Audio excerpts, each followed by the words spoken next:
நம்ம வாழ்க்கையில ரொம்ப கஷ்டப்பட்டு வேகமா ஓடிக்கிட்டே இருக்கோம். ஆனாலும் நம்ம வாழ்க்கையில நம்மளால அடுத்த கட்டத்துக்கு போக முடியல. என்னதான் சக்சஸை நோக்கி போய்கிட்டே இருந்தாலும் மனசுக்குள்ள ஒரு எம்டினஸ் எப்பவுமே இருக்கு. இந்த மாதிரிலாம் உங்களுக்கும் எனக்காவது தோணிருக்கா?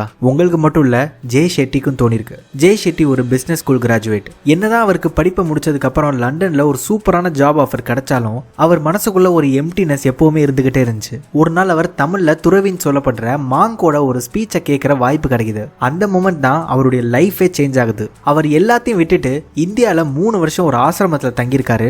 அந்த ஆசிரமத்தில் அவருடைய ரொட்டீன் என்னவா இருக்கும் அப்படின்னா, காலையில் 4 மணிக்கெல்லாம் எந்திரிச்சிருவாரு, பல மணி நேரங்கள் தியானம் செய்வார், அடுத்தவங்களுக்கு ஹெல்ப் பண்ணுவார். இந்த 3 வருஷத்தில் அவர் கற்றுக்கிட்ட நிறைய விஷயங்கள்னால அவருக்குள்ள இருந்த அந்த எம்டினஸ்ன்றது போயிடுச்சு.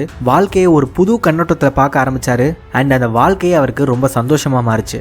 இப்போ ஜெய் ஷெட்டி இந்த ஆசிரமத்தை விட்டு நவீன உலகத்துக்கு வராரு. அந்த ஆசிரமம் பிடிக்காமல அவர் கற்றுக்கிட்ட மொத்த விஷயங்களையும் இந்த உலகத்துக்கு சொல்லணும் அப்படின்றதுக்காக. அதோட முயற்சியாக தான் அவர் ஒரு சூப்பரான புக் எழுதினாரு. அது பேரு திங்க் லைக் அ மாங்க், ஒரு துறவியை போல் சிந்தியுங்கள் அப்படின்ற புக். இந்த புக் பல பேருக்கு அவங்க லைஃபோட பர்பஸை கண்டுபிடிக்கிறதுக்கும் அவங்க மனசை கண்ட்ரோலில் வச்சுக்கிறதுக்கும் குழப்பமான இந்த உலகத்தில் நிம்மதியாக வாழ்றதுக்கும் ஹெல்ப் பண்ணியிருக்கு.